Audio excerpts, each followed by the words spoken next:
deadline has been set for the thieves' residence to vacate. There are only two places.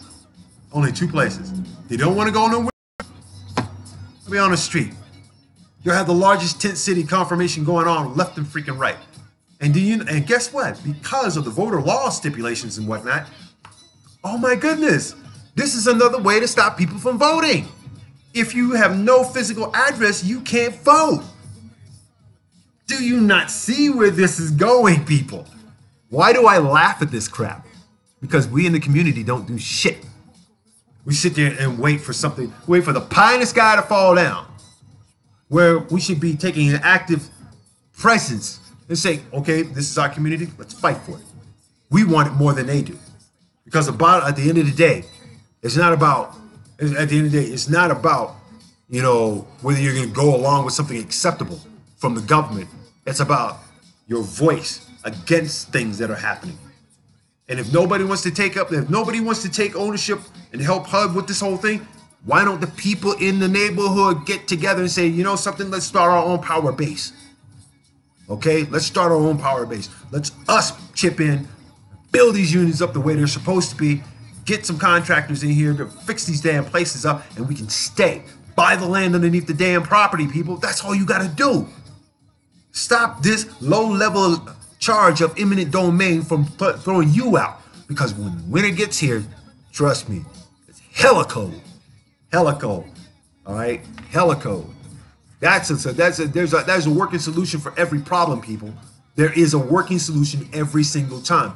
The only problem is that we got to wait for somebody younger to come do it. No, if you're old, get to stop watching Maury. Stop watching them damn soap operas. Stop watching damn cable. Stop watching all that bullshit that's fucking you. Okay? Get off your asses. Do something. And if not, well, systemic. You're bred for this crap. Okay? You're bred for the simple reason to endure crap. And you keep going out at some point or another. We have got to stand up. Okay? Oh, it took him like seconds, okay, to what Obama fixed up. Learned at all the reasons why our community leadership is falling at this particular point is because we're not supporting them. We as consumers, all right? Now, trust me, I got a lot very, very strange. Because she gets more than 15 minutes of fame.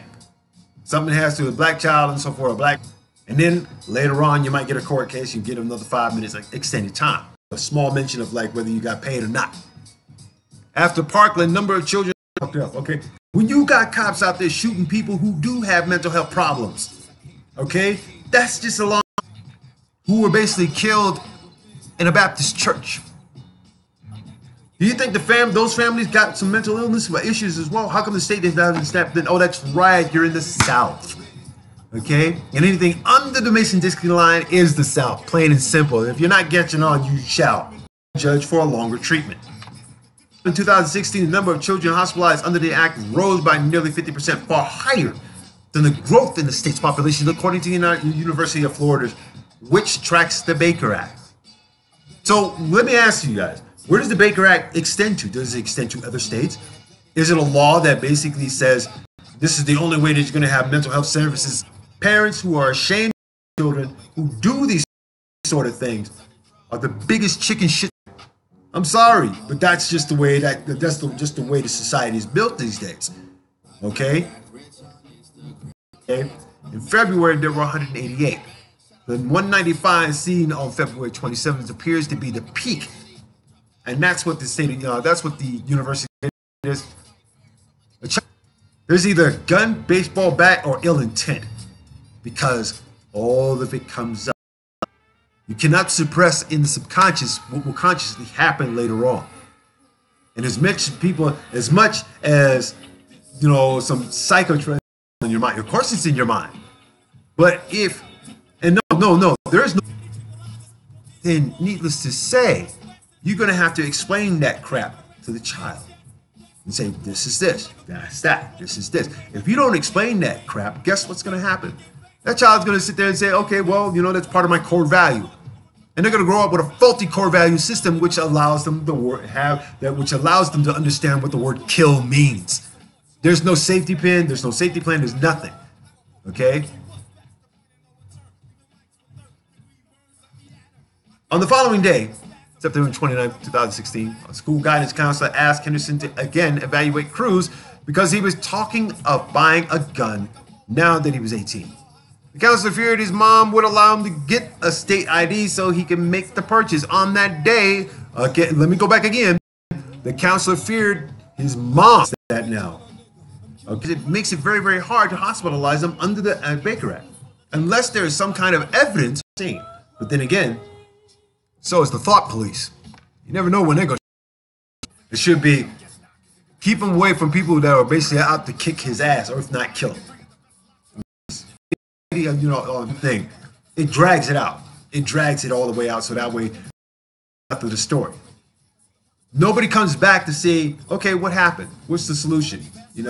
How can we not have this happen again in our neighborhoods? How can we spot these things? Do we have to watch each other? Or do you want Big Brother to do it for you? Because the way Big Brother does it, it says, oh, you look like you're crazy. Bam. That's their answer. It happened in Los Angeles. It happens in New York. It happens in Philly. It happens in Minneapolis. It happens in Minnesota. It happens in Texas. Lots of times in Texas. It happens in Louisiana. It happens in Arkansas. It happens in any other place there are people of color. Or people we think, oh, we are appalled that he should have this kind of connotation. But come on. Name one black person that went to a high school and shot it all up. Come on. Come on, I dare you. And you couldn't find one. This administration, might as well walk around with your head cut off. Yo, that make us an abomination on this damn planet. You can hear a police siren somewhere in this country. The communities. We have to have stronger communities to not only watch our children, know who you're living next to, honor their peace and their privacy. But there is something wrong with saying, okay, well, there's a specific problem in our community. I think go to your central committees within the community that can, ascertain what's going on, and not only that, but come up with solutions. Not only make your community. Okay? If we don't start from the small end of our communities or tribes, people will show up. They will show up, especially if it's like a detriment. They're not. They're going to have to pass that on. If you pass it on to the younger generation, the younger says, oh, we're going to just squander it any damn way, then it's going to make you feel like it's the reason why the fools dropped the torch in the 70s. It was coming up through the drug epidemics of cocaine and crack. Hip hop was telling people about the social conditions of like what was going on and getting your ass on the damn and its predecessors. Nothing. We give more credit. Anybody can be a booty shaking jackass all damn day. Anybody can be a even though it's uncomfortably warm in the courtroom. This woman, who asked not to be named, has come here to plead guilty to theft. She's at the North Vancouver Provincial Court to be sentenced. She admits that she has stole hundreds of dollars of baby formula from a large supermarket chain. But before she is sentenced, she is asked about her life, about why she stole the baby food. She explains that it was to sell so she could buy cocaine. She asked if she was asked if she has a job now. She says she does.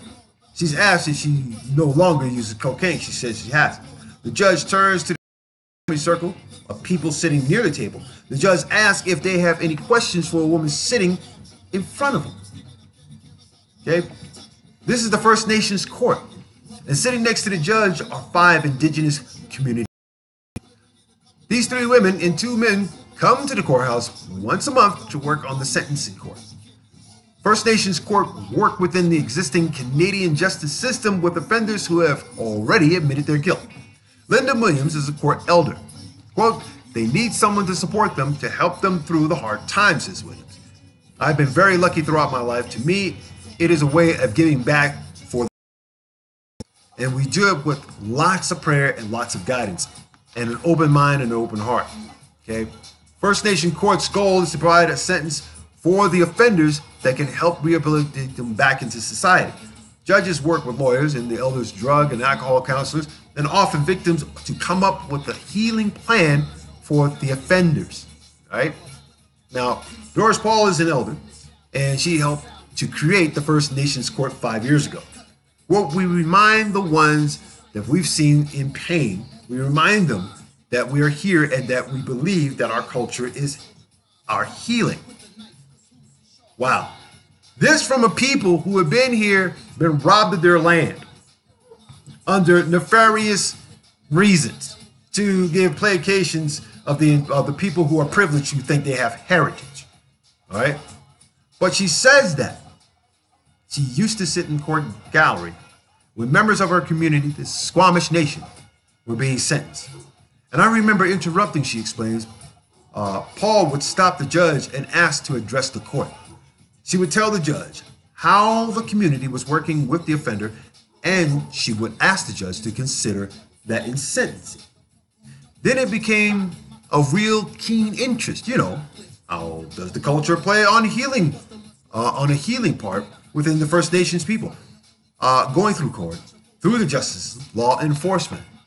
Okay, so First Nations Court began in North Vancouver more than 5 years ago. Anyone from the area who self-identifies as Indigenous can be sentenced here.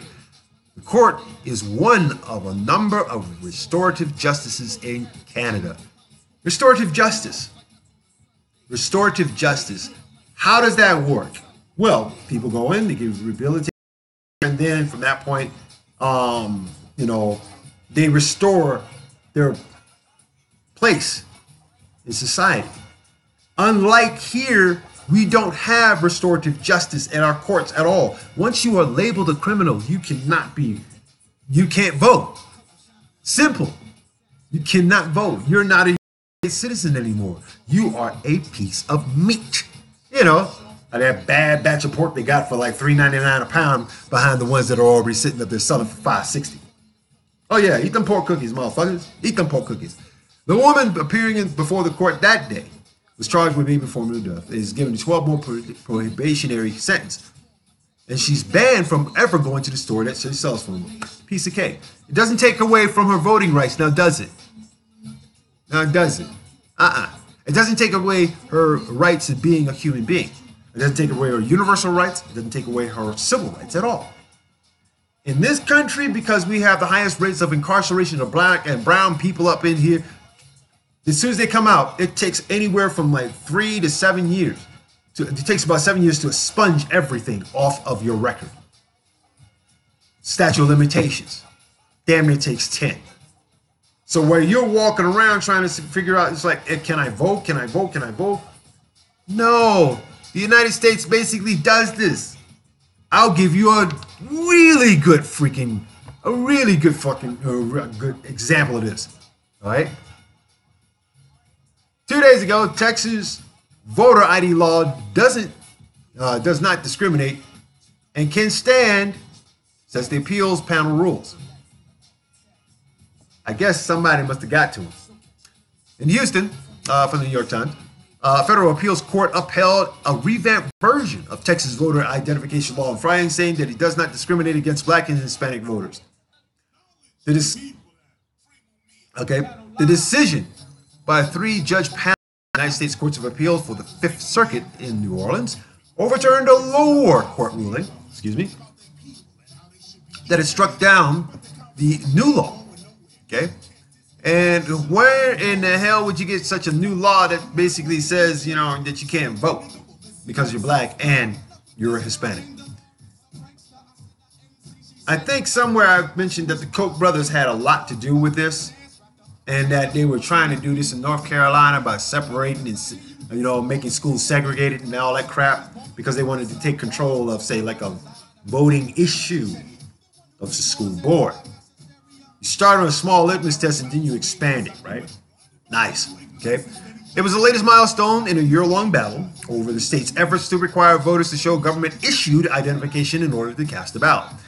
Okay, the panel's decision, by a vote of 2-1, was the first time a federal court had upheld the new law, the state's attempt to soften what had been one of the toughest voter ID restrictions in the country. Wow. Gotta love republicanism. The original law, which is known as Senate Bill 14, and was passed by the quote-unquote Republican-dominated Texas legislature in 2011, required voters to show their driver's license, passport, or other government-issued photo ID before casting a ballot. The law took effect in 2013, and it was found by the same federal appellate court to have a discriminatory effect on Black and Hispanic voters, many of whom lack IDs. And we're talking about people who were born in this country in 1990 or in 1909, who never had an ID. And then they got to go out and get an ID to go vote. See what I'm saying? Now, the legislature then loosened its restrictions last year by passing a new law known as Senate Bill 5 that allowed voters who lacked one of the 7 approved forms of ID to cast a ballot if they had signed an affidavit stating that they could not have an approved ID. This is where absentee ballots work, people. That was the whole thing. That was basically the whole thing, to get you guys to use absentee ballots. So this way, if you could not vote in a voting area, okay, which was pretty much electronically, was a fail-safe, where if you're doing your voting right then and there, at least your vote count. But in an absentee ballot, mail fraud, the changing of the votes themselves. Compton had a big issue with that. And they've been having big issues like that over and over every time they have voting. Okay? The hierarchy of the voting says, look, this is what we want. This is who we want to stay in power to make decisions. So that way, when we come in as lobbyists, these lobbyists are basically ex-mayors and ex-council leaders. Okay? Who come in and say, okay, well, you need this, that. They're lobbying for these effects. They're lobbying. That's what they do. They lobby because they ain't got nothing better else to fucking do. So the legislation did loosen the restrictions last year by passing a new law known as Senate Bill 5. Big freaking deal. All right. Last year, federal district court judge struck down the new law.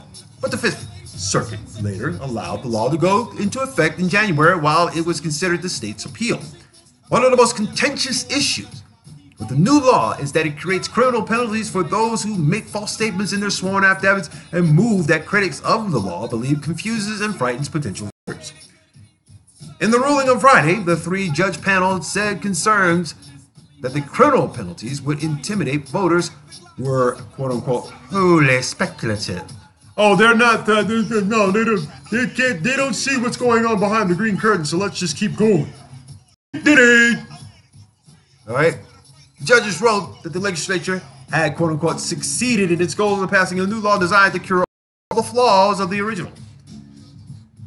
Did anybody read the writing on the small print? The part on the contract where it's like rubber, and you're supposed to pull it apart and pull it, stretch it out to see exactly what you're signing. Okay? The case of previously that the state's election procedures could be put back under federal oversight in a process called pre-clearance. Oh, there it is, the little marker at the end of the damn contract. And it was potentially discriminating against minority voters, but on Friday, the Fifth Circuit Appeals Court appeared to take pre-clearance off the table, ruling that, quote-unquote, there is no equitable basis for subjecting Texas to ongoing federal election scrutiny. If you keep breaking the freaking law, somebody's gonna fucking look. It's that simple. But if you're breaking the law against the common person and telling them this is the way that you're going to vote because we dictate your life, then you're nothing more than a puppet. Freedom of thought, people, allows you to look at the issues, look at what's being affected, look at the systemacy. Sure, you get a new law about this, that, and everything else, but look at the history where this law is coming from. And if you could look at where it's coming from and where it's systemically coming from, then obviously you'll see how they change it. Words are always changed, but the definition stays the same, my people.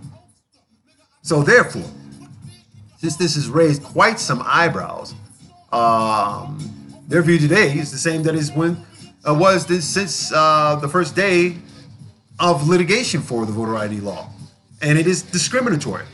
State Representatives Rafael Achina, a Dallas Democrat, who is the chairman of the Mexican American Legislative Caucus, one of the plaintiffs in the lawsuit, was saying that we are undeterred by today's decision and we will continue to fight against laws that aim to suppress the vote. Why? Is there a population explosion going on down there? Is it people like, going and bloop, bloop, bloop, bloop, bloop? Many babies are coming up. Are you afraid of the future? Or are you afraid of, or have fear of a black planet altogether? Okay? Remember what Stokely Carmichael said, okay? Black man, white woman, black baby. White man, black woman, black baby. Okay? Do you not get it? When those babies grow up, they learn, they understand how well this country's been running. Then they vote, right? And if they vote, despite the ways of, if they vote from what their teachers have told them about, socialism, then you're going to have to change up the teachers. Okay? You're going to have to change up the books that they learn from. You're going to have to change up history. So that way, when you do have what we have nowadays, as these white nationalists and neo-Nazis and jackasses that are out there basically promoting racism within our current administration, then it all fits, doesn't it? Amazing! You can't build a puzzle on one piece, people. Look for the pieces that are in the back of the box. You'll find them. But if you're too damn lazy to do it, then fine, screw on you. Because you rather sit in your level of ignorance and be blissfully happy about it.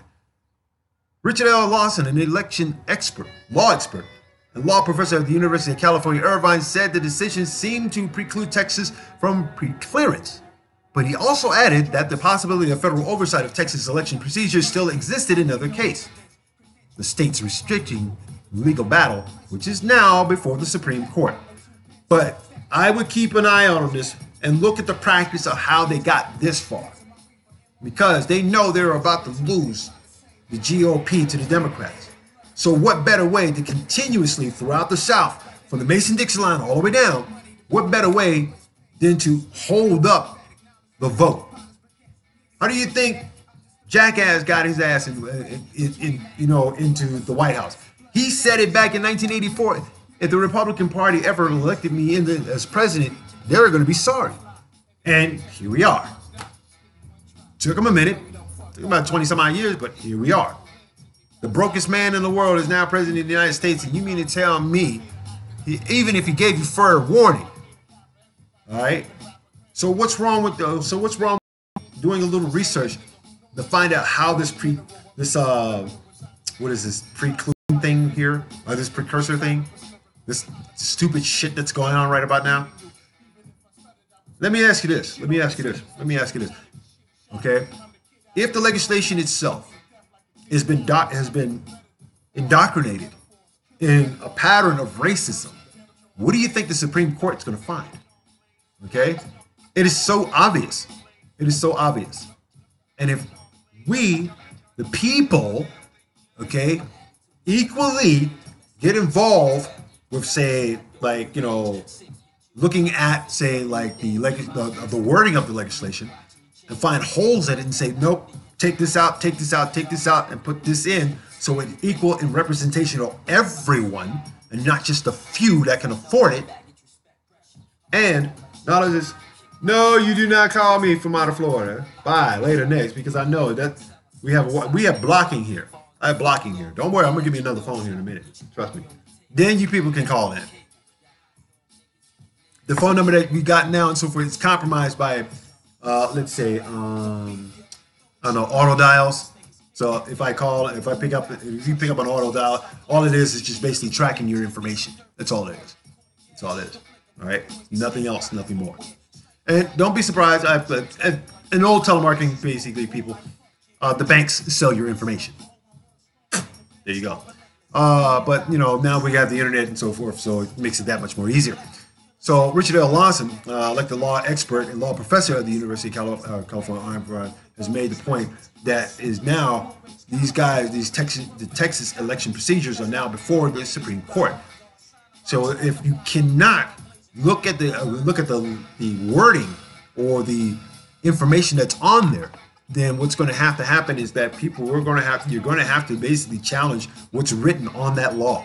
If you do not challenge what's written on that law and expect Texas to just do whatever, and you're just laying on your ass waiting for the sky to give you whatever, then you're a lazy ass idiot. Get involved with your political process, or politics will get into you. That is a saying of the French. And speaking of which, yes, that thing on and cheeseburger, totally gay. All right, so speaking of land, here's your place where I have a friend of mine who's basically going to go out. He's in the Army. I think this is like his very first day at boot camp. Walter Wiswati, congratulations, homeboy. You're going to Georgia, okay? As I told you, study your land, study your itinerary of the land itself before you get there. But if you're and so forth, Republican base, okay, second, okay, he's second, all right. He has the ear of cheeseburger, His show is one of the most popular on cable news, but you wouldn't know it from talking to the tenants at the Meadows, a modest neighborhood of duplexes in Lithia Springs, about 15 miles west of downtown Atlanta. Who? Keith Jones, a 62-year-old pipe layer, said blankly in an interview this week. I don't know who he is, says Sharice Roster, a 38-year-old self-employed childcare worker and tax preparer. Hannity is their landlord, and he's raising their rent a lot. Cha-ching! Okay. Wow. So, through a series of limited liability companies each using the same SPMK, followed by Roman numerals, documents revealed that Hannity is the owner of apartment complexes and houses worth tens of millions of dollars and capable of housing hundreds of people. Some observers tittered at the revelation that Hannity, a vocal critic of government assistance, has accepted taxpayer help from the Department of Housing and HUD Development. Oh, Ben Carson, where is your mouth on that man's ass? Wow. Or is it the other way around? Somehow this is like a very, very bad 69 here. I'm serious. So either you're sucking it or either way. Either way, it's happening. To ensure the mortgages for at least two of his rental complexes. But there was something a little unique about the way Hannity built his empire using limited liability companies. Okay, now people, if you don't understand what limited liability means, it's that limited liability after about 2 years means that anything that happens, it's not the guy's fault. The debt goes on to the company. If the company dissolves, it becomes a national debt. See what I'm saying? When you see LLC, run, okay? Because those jackasses know full well that out of your desperation, you're going to rent from them. And there's nothing you can do in court to sue them because they'll take no liability. They'll have very, very small liability on anything, like the bed bugs in your house. You can only like get so much chemical, industrialization imbued into your skin before you start having bumps all over your body. Okay. Now some observers have tittered at this whole thing, but there was very little anything unique about the way Hannity built his empire, okay? And because he used limited liability companies as such, okay, he is now, basically the same story as how Wall Street became a major Main Street landlord. He began jacking up rents. In 2012, Hannity joined a wave of to sweep in after the Great Recession housing crash, often snatching up foreclosed properties across the United States at bargain bin prices.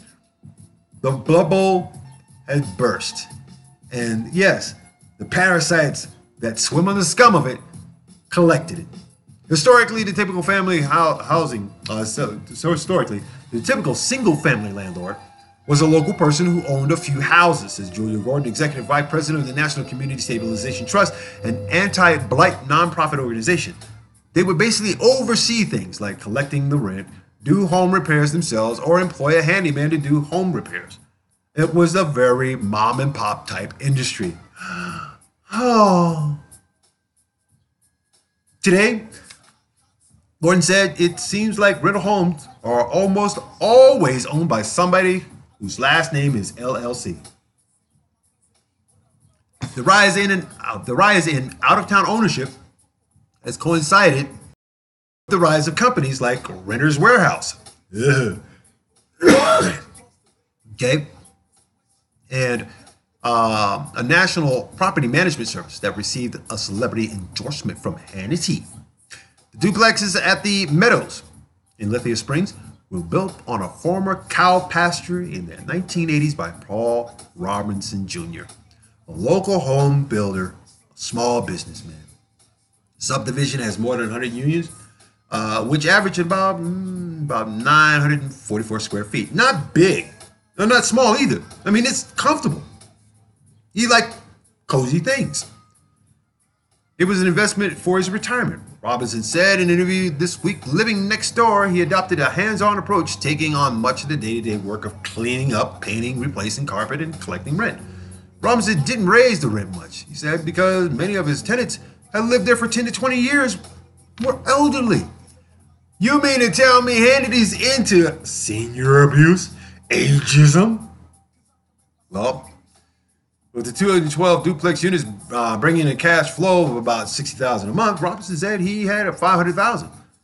But it was only a one-year deal, and having heard the horror stories of banks upping demands each year, he decided to let the bank foreclose on the property. Eventually, the loss of rental income led Robinson to lose his own home too. Then in 2013, in March, the LLC named SPMK Ultra. Okay. Let's see. 12 Meadows bought the property from Robinson's bank for about $15 million. Wow. And none went back to dude, okay? There was nothing in the company's registration records indicating its owner was a famous TV host. The complex is managed by Hensler Property Management, which is co-owned by another LLC called SPMK Ultra 2. After Hannity was named as the owner of the SPMK Ultra companies this week, he defended his holdings. It is ironic that I am being attacked for investing in my personal money. Whoa. How do you invest your personal money? Okay, you're in league with an LLC. Okay, and you along with those jackasses bought the homeboy's property for $3.15 million. You don't make that much. You don't make that much, Hannity. You need the bank is calling on its fucking loan, and you need to pay the interest. So what better way to pay the interest than to raise the rents, right? Now, the rents have went up 50% over the last 5 years. Incrementation without any kind of rent control. Rents went from $650 to as much as $1,000. Okay? Now, since the rents are rising nationally, okay, because of the bubble, people, because of the real estate bubble that happened, okay, just as George Bush was leaving, okay, everybody need mommy bought these properties that are at bottom next to bottom barrel pricing. Okay, people couldn't afford their homes anymore because of the. Okay, yes, that's right. I'm blaming it on George. I'm blaming it on 43 because 43 was just well 43, 44, whatever the hell their numbers are. Okay, but the federal government bailed out the banks, bailed out the credit card companies. The federal government did so at an interest rate that is more than 10%. For example, Orlando Reagan, the 29-year-old warehouse forklift driver, is taking on extra jobs cutting grass every Saturday and fixing cars to meet his monthly $850 rental payments for the cramped apartment he shares with his wife and daughter. Next month, his payments will jump to $950 a month. They wanted to raise to $1,000, but I told them I'm not going to pay that much. As he sat cross-legged on the asphalt outside of his tiny duplex, surrounded by a hammer, ratchets, and lug nuts that he's installed new brake pads on the Honda Accord. For Reagan, his prospect of financial security is bleak, whether or not Hannity is the landlord. I'm a black man living in America. Doesn't matter who my landlord is. Doesn't matter if he's a racist SOB. Reagan said bitterly as his friends watched him work, I've been a slave all my life. What am I supposed to do? The attorney who handles Hannity's real estate holdings, Christopher Reeves, not the dead one from Superman, didn't respond to a request for comment. They never do, because they know what they're doing is completely completely out of character of being a human being. Even if it felt that odds that were against them, many residents said they hope to eventually own their own place. That's not going to happen. I ain't planning on being around here much longer, Reagan said. I don't want to keep paying rent for something I can never own. It's a waste of my time. And it was never meant for you to rent. Because look at it this way. There was a huge jump in home ownership for people of color. If it's a government conspiracy to keep people of color from actually owning a home, then obviously, 9 times out of 10, Fox News has a great deal of racism that it needs to deal with, especially with the people who have celebrity status. Hannity, how can you do this? You can do this to senior citizens, you can do this to black people, but you can't even do it to your own, can you? Maybe those senior citizens are a little bit white, who knows? But it is a shame, though. It is a shame, because in such cases of eminent domain like this, we find that people themselves don't have, don't even have, say, rights at all. Since 1758, this has been, 1745, this has been going on with this eminent domain crap, okay? But it's all for the use of the government. It's all basically for, say, people who want people where they want people. For example, land deal will preserve site linked to lost colony mystery. And this is in North Carolina, people. Associated Press. Efforts to unravel a mysterious fate of North Carolina's fabled lost colony would benefit after a preservation group took out its first ever loan to buy a coastal tract where some colonists may have resettled hundreds of years ago. You know something? They're not colonists, okay? They're heritage seekers, okay?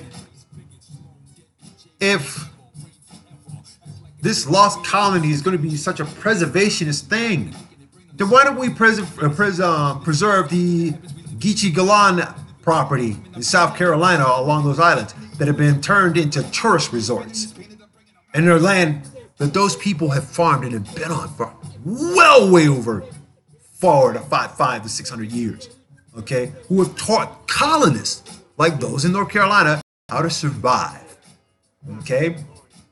These people have been on that land for they've been on that land forever, and it's been passed down from generation to generation to generation. Unfortunately, because they're black, the land is being sold for pennies and being taken away from them at pennies on the dollar. Whereas here in North Carolina, it's going to be this land of these resettled colonists is going to be preserved. See the differences in preservation here? 16th century English colonists who to the Northeast region director for the trust. It's the first time in 26 years that a trust has done so. The trust plans to turn the property over to the state, eventually preserving it for future study. Wow. I mean, come on. If you want to dig up old white people and shit, there's graveyards all over the freaking place. It's not going to do you any good for preservation of land. Something's going to get built on it. It is. I mean, come on. Look at all the desecrations that happen throughout this world. Okay? It was a veritable time capsule for important historic events, Levy says. In addition to being the place where historians now believe some of the resettled, the land in rural Bertie County has been home to an Indian village and to the plantation of Governor Thomas Pollock, who served 2 stints as governor in the early 1700s. The land, which includes 3.5 miles along Salmon Creek, is important ecologically with floodplain forest of cypress gum swamp and bottomland hardwood forest. Gee, I wonder if the people up in Flint, Michigan could ever get that back again. I know it's going to cost billions to clean that mess up, but then again, when you are supporting Trump, cheeseburger, expect that type of place. Back on track, the military also uses the area as a central training route and supporting the preservation. Wow. The nonprofit trust, which has preserved almost 70,000 undeveloped acres since 1992, purchased the land last year and plans to pay off the loans with money from grants. Okay, hold up. First of all, let me show you the scam in this, all right? You can take $150. You can take it for $150, open up a bank account, right? let that mature for about, like, say, 6 months. Go back in there, take $300 out of it, and go from one bank to the next bank to the next bank, open up $150 different accounts and so forth. And thus, each time you open it up with a different amount. But you take the loan from the first one that you got, and you do that, and you keep revolving the money. You keep revolving the money. That's called washing, people. All right? Ill-fated first settlement in North America was established in 1586 when 116 English settlers landed on Roanoke Island, which basically was the first slave port in what is now North Carolina. Okay, led by explorer John White. Okay, then come on. This is a historic fact here. The guy's name was John White. Okay, he left him there when he sailed back to England that same year for more supplies. Now see how that's some cold shit. Okay. When he returned in 1590, delayed by a war between England and Spain, none of the colonists remained. Who would want to sit there that long on a fucking corner waiting on some jackass to come back? White knew the majority had planned to move 50 miles into the Main, as he wrote, referring to the mainland. The only clues he found about the fate of the other 24 were the words Croatoan, carved onto a post of Cro Magnum. Oh my goodness. Lettered in the tree trunk, leading historians to suspect that they moved south to live with American Indians on what is now called Hatteras Island. And the Indians, needless to say, saw them and said, oh my God, we better take pity on these jackasses, and they showed them how to live. Bad mistake there. Okay, so archaeologists now believe that some of them found their way to the land in Bertie County. The possibility first came to light in 2012 when the researchers of the British Museum in London announced that they have found a drawing of a fort that had been disclosed under a patch of map of Virginia and North Carolina drawn by White in 1580s. I mean, he actually got off his ass and did this shit. Okay, the drawing placed the fort in an area of Bertie County where archaeologists have found colonial era English pottery and signs of a Native American Indian village. I mean, are they going to preserve the Native American village at all in all of this? It's just the colony. We have to prove that we have heritage here. Okay, that we have heritage, white heritage in a land that we just basically stole from the Indians, right? Is this all this proves? For real, if this is what it all proves, because let's see. Oh, that's right. Some of the statues of Columbus, the Civil War statues got tossed. So everybody's trying to make claim of heritage all of a sudden. You got the lynching museum. You got your Jim Crow museum. You got your first colony foundation museums, which are all stuck and are basically being funded by the Heritage Foundation, a Republican-based entity. I see how nonprofits work together, especially when they're all white-minded. Native Americans are, quote-unquote, a hugely important part of the story, said Phil Evans, president of the foundation. We tend to take a Eurocentric view, but that site can tell a whole century of North Carolina history from 1584 to the Tuscarora Wars of the 1700s. It is a century of North Carolina history that's often forgotten because there were no standing structures for people to see. Okay, so Lucchetti and Evans believe perhaps up to 12 members of the lost colony settled on Site X, possibly as a watch party for incoming friendly or enemy ships. The remains of other small settlements, or a single large one, could be located nearby the areas where they haven't dug up as they. Meanwhile, the small town of Windsor, population of about 27,000, is hosting its third annual Lost Colony Festival on Saturdays. That's past Saturday. And the town tourism director, Billy Smithwick. Wow. Mr. Smithwick. Yeah. Envisions a Lost Colony Visitor Center there after the state takes over the property along with other attractions to attract visitors. It's a little gift from heaven. Whose heaven? It damn shame from my heaven. No, hell no. So basically, let me break this down to you, people. Let me break this down for you. All right. Okay. First and foremost, when you have which was a parliamentary thing voted in, brought in that way ever since. All right. Get it right. Past misgivings. We have an opportunity to set right a future that has not yet happened. inner peace to talk and walk and say hello and good morning to everybody. I mean, come on. We find the smallest factions of fear because we understand a person. We don't understand a culture. We don't understand. We basically placate our subtle prejudices in hell. Hell is spelled Hel/love. You know, because that's where the Most High is. And it's a shame that we as human beings probably they're probably like a very good silver-tipped arrow against the werewolf that now inhabits the White House. The stinky bastard who basically denounces all kinds of crap that comes out of his mouth and says that he's in the right saying so. If he's going to use a word, he's going to use freedom of speech as his only tactic to get votes and get popularity, in which he lost the popularity vote. I don't see why he still goes on with this crap. He lost it. He lost it. He's not popular.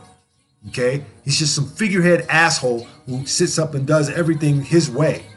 As I told people years ago, cheeseburger ain't nothing but a mouth with a bunch of fucking money.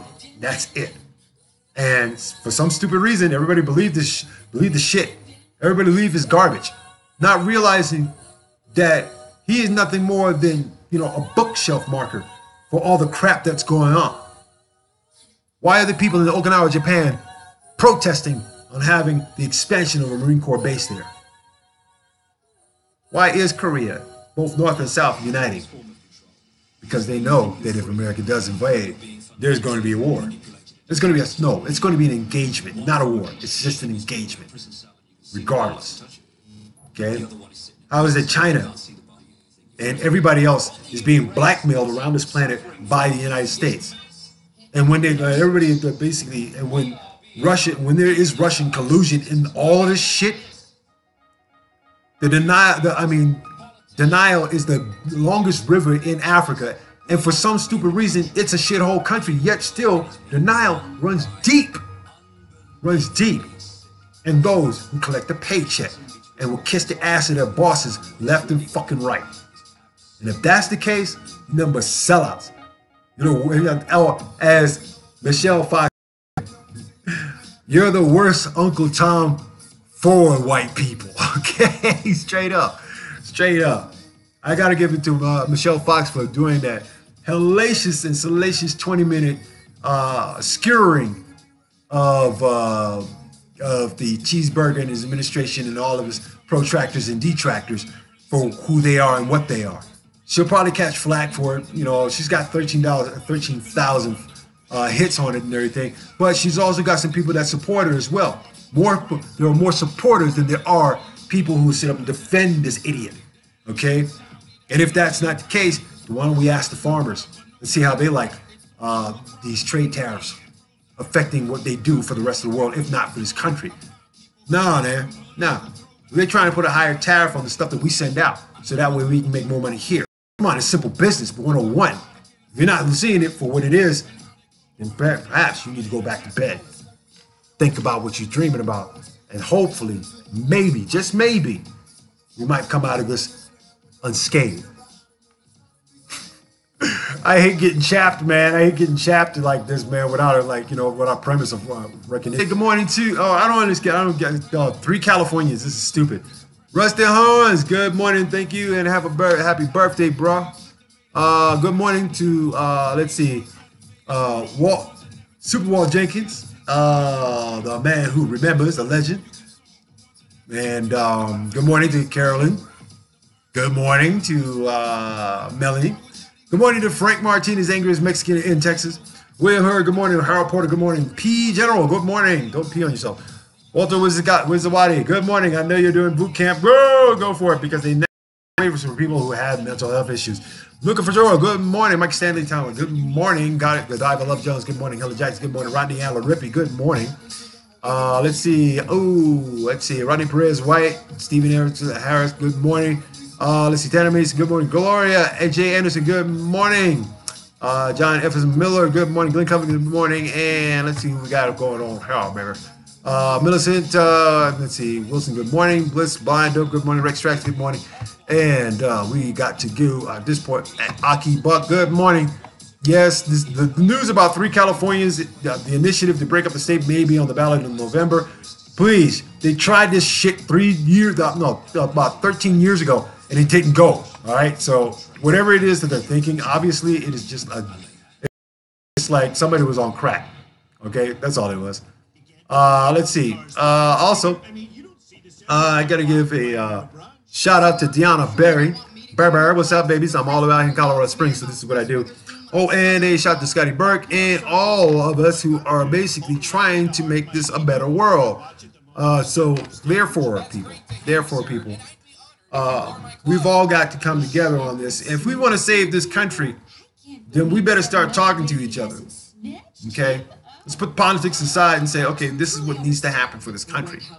We need better social programs. We need programs out there that not only work on a constituent basis, but if private industry is getting a whole bunch, like 80% of the tax money, just to say that the tax cuts are actually working, then they need to take that money and put it in social programs that uplift the other people. The firing of the chaplain was a damn mistake. It was a joke. Paul Ryan, you lying sack of shit, you know exactly what you were doing because you're on your way out to collect more money as you are done with your terms, homeboy. And if you don't believe me, watch how much money this bastard makes. And then you ask yourself, do you really need the government to fucking trust that? Oh, anyway, we're going to hold up. I'm going to stop this right here. I'm going to stop that right there. We're going to go to say like the full uncensored White House Correspondents' Dinner. And if you're on KTNG 860am.org, you can listen to it and you can be a judge for yourself. Is America speaking the way this woman is thinking? Or is this woman thinking as she sees the obvious patterns of how this country is being ran by a bunch of fucking idiots? All right? Doesn't matter. It's not about race on this one because old girl is basically just letting everybody have it. So if you haven't seen it, you're going to hear it first here on KTNG 860am.org. Love, peace, and chicken grease. Let's get done with the 5 feed, people, and let's see exactly how well they actually put this bad boy together, just to let you have what you think you have: freedom and sobriety. All right. So if anything, people, I want you all to have a very wonderful day. And most importantly, know who your enemies are. And they're the KKK.